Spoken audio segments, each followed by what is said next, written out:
This is your last chance. After this, there is no turning back. You take the blue pill. The story ends. You wake up in your bed and believe whatever you want to believe. You take the red pill. You stay in Wonderland. And I show you how deep the rabbit hole goes.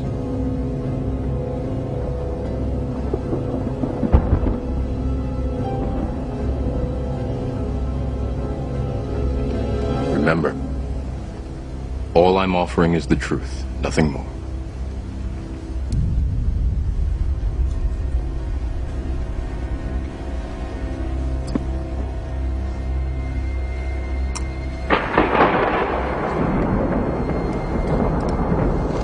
Follow me.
The FEMA plans to imprison American citizens have generated a lot of interest around the country in locating the potential prison camps throughout the country.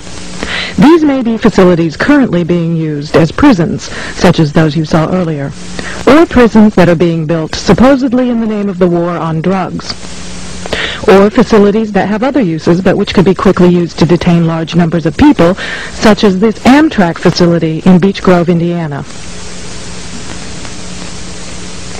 We're standing now in the main parking lot, which doesn't look too sinister.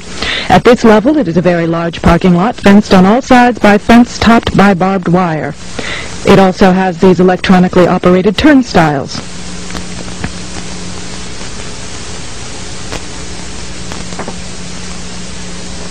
There is also a surveillance camera, just like we saw at the FEMA facility, pointing out to the parking lot, and a helicopter windsock. All of these apparent security measures are particularly unusual here, because this is a very low crime area, and this facility is nothing but an old train repair station with nothing in it worth stealing. In this portion of the parking lot is a brick building, suitable for processing, next to a gate that leads right out to the railroad tracks, and all of this is contained inside a fully fenced area, now 3 layers deep in fencing at this point. This U.S. Air Force train indicates federal and military involvement. Facing the opposite direction, you can see that this area, too, is a very large fenced area with railroad track running the length of the fence and plenty of warehouses.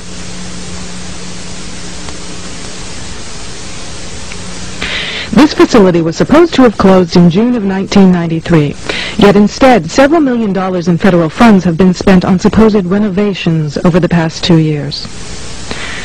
Helicopter windsocks and markers are evident throughout the property. This small building is the only way into a particular fenced area. Inside this building, we see more of the motion-activated detectors, electronic turnstiles, and prison bars.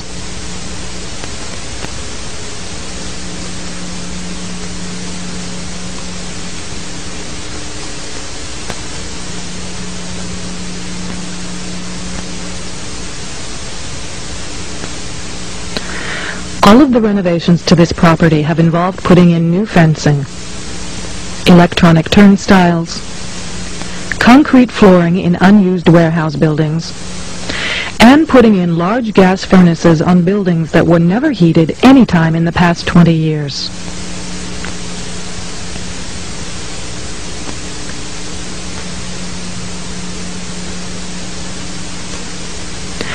Outside this building is fencing and a cattle run section of fence, all topped by barbed wire, pointing inward, not to keep people out, but to keep people in. This was common throughout the facility, particularly the new fencing that had been erected.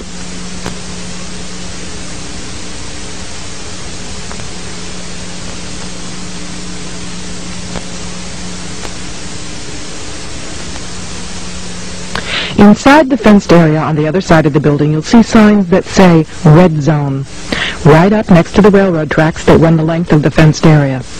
Next to the Red Zone sign, you can see closely numbered markers on the fences that are too closely spaced to be parking markers, just as if they plan to have people line up to board the trains.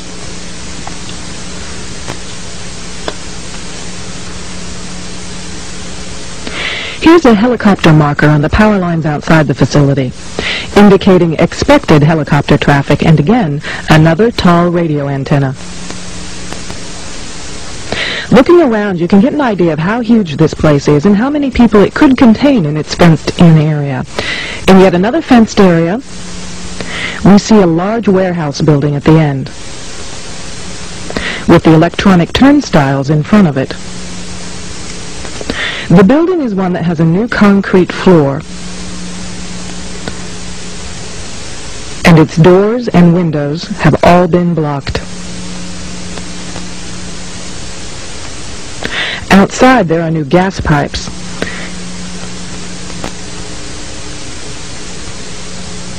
Even as we were filming, a black helicopter flew over us, observing what we were doing, which has happened many times when we have been at the facility.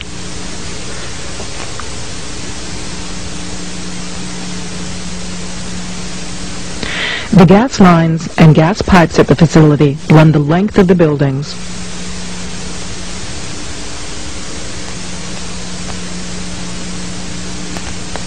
And come out at some very, very large, brand new furnaces that have been installed at the buildings throughout the facility.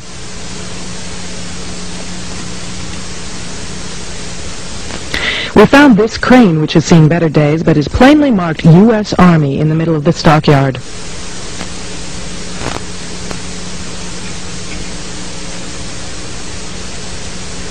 We found other fully working military trucks and equipment here at other times.